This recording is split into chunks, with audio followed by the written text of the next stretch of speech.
اللہ کا مہینہ رجب کا مہینہ ہمارے درمیان ہے.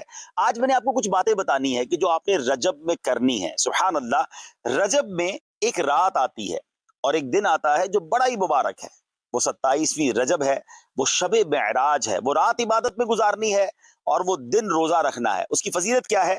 نبی پاک علیہ الصلوۃ والسلام کا فرمان عالی شان ہے کہ حضرت ابو ہریرہ رضی اللہ عنہ فرماتے ہیں جو کوئی 27ویں رجب کا روزہ رکھے اللہ عز و جل اس کے لیے 60 مہینے کے روزوں کا ثواب لکھے گا.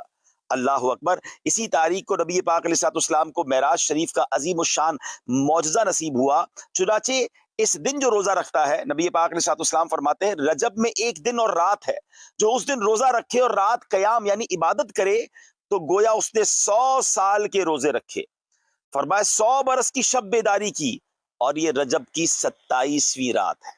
تو پتہ چلا 27ویں شب کو عبادت کرنی ہے، 27 رجب کو روزہ رکھنا ہے. اب آئیے ہمیں اس رات کچھ نوافل پڑھنے ہیں. وہ کیا ہیں؟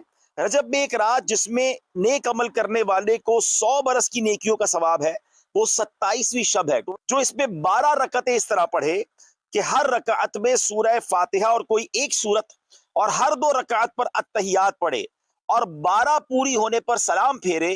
اس کے بعد 100 بار یہ پڑھے سبحان اللہ والحمد للہ ولا الہ الا اللہ واللہ اکبر، اور پھر استغفار 100 بار پڑھے، درود شریف 100 بار پڑھے، اور دنیا اور آخرت میں سے جس چیز کی چاہے وہ دعا مانگے.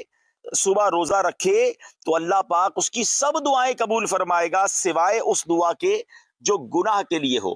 انشاءاللہ دعائیں قبول ہوں گی. کسی پریشانی میں ہے، کسی بیماری میں ہے، کسی تکلیف میں ہے، تو یہ رجب کی 27ویں شب کو ٹارگٹ بنا لیں. انشاءاللہ عبادت کریں، 27 رجب کا روزہ رکھیں اور یہ نفل پڑھ لیں.